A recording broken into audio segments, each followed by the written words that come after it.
Assalamualaikum warahmatullahi wabarakatuh. Saya Feni Wafaul Amanah dari 3 MPIC dengan NIM 2017401128 akan menjawab pertanyaan ujian akhir semester mata kuliah pengembangan kurikulum.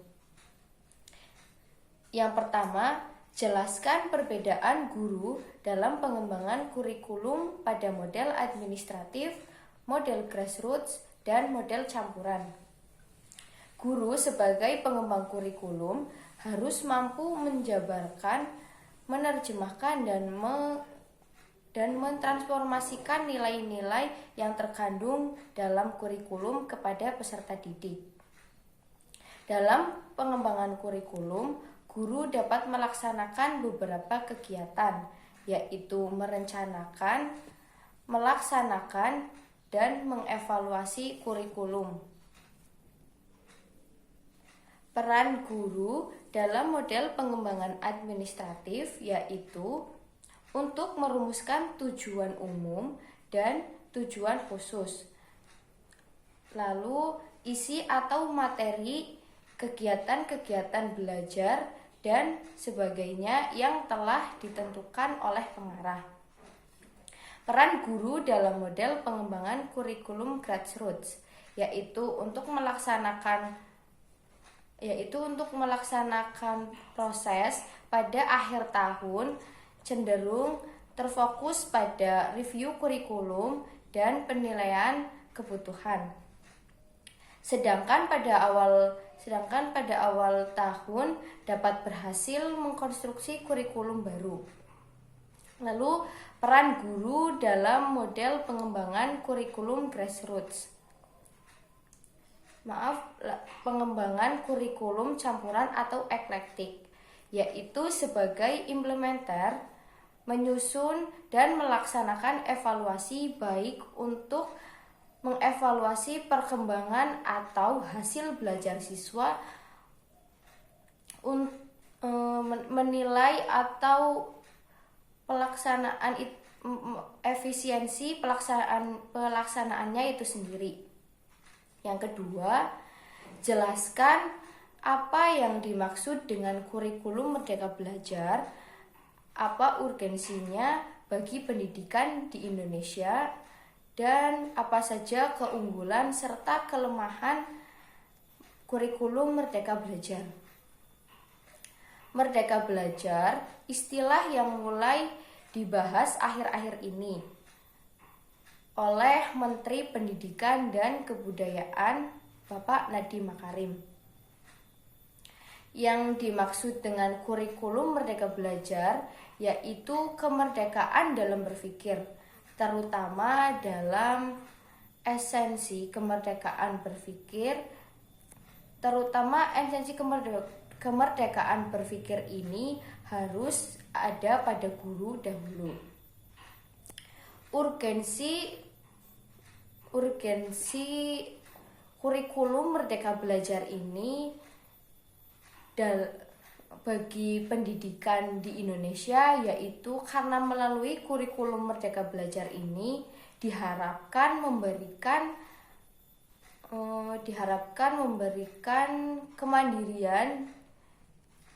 kemandirian dan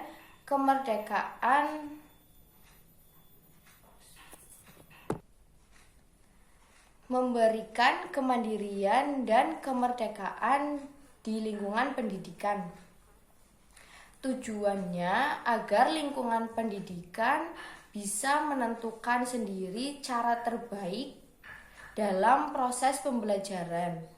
Merdeka Belajar menjadi salah satu program untuk menciptakan suasana belajar di sekolah yang bahagia, yang happy bagi peserta didik maupun para guru. Selanjutnya yaitu keunggulan kurikulum Merdeka Belajar. Keunggulan kurikulum Merdeka Belajar ini mempermudah proses belajar, mengajar, serta meningkatkan pemahaman bagi peserta didik. Siswa bisa lebih mandiri, bisa lebih banyak belajar untuk mendapatkan suatu kepandaian, dan hasil dari proses pembelajaran tersebut siswa berubah secara pengetahuan, pemahaman, sikap atau karakter, tingkah laku, keterampilan, dan daya reaksinya. Selanjutnya, kekurangan kurikulum Merdeka Belajar. Kekurangan kurikulum Merdeka Belajar ini yaitu kurangnya biaya bagi anak yang kurang mampu dan kurangnya pemahaman bagi anak-anak yang terlambat dalam pembelajaran. Pendidikan dan pengajarannya belum terstruktur, persiapan sumber daya manusia yang belum terstruktur juga. Lalu soal yang ketiga yaitu analisislah mengapa seorang guru memerlukan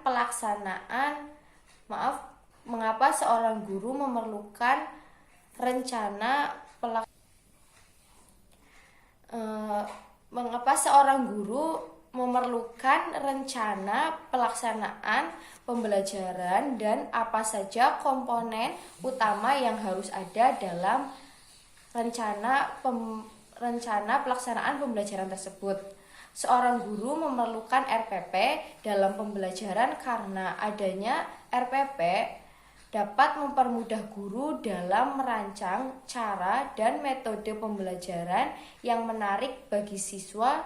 Dengan disusunnya RPP, maka pembelajaran akan lebih tertata dengan jelas dan sistematis. Waktu untuk pembelajaran pun sudah teratur. Semua guru atau pendidik pada sekolah ataupun pendidikan harus melakukan penyusunan RPP ini dengan lengkap dan sistematis.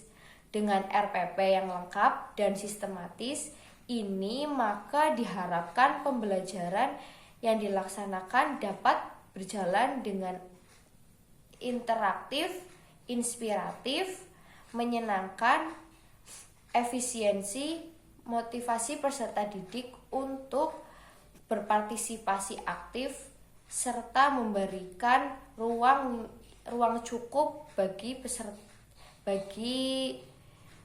kreativitasnya dan kemandirian sesuai dengan bakat, minat, dan perkembangan fisik serta psikologis peserta didik.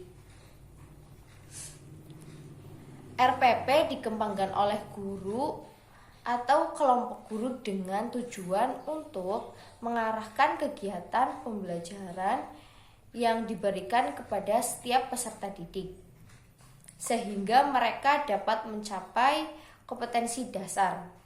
Lalu komponen-komponen utama dalam RPP.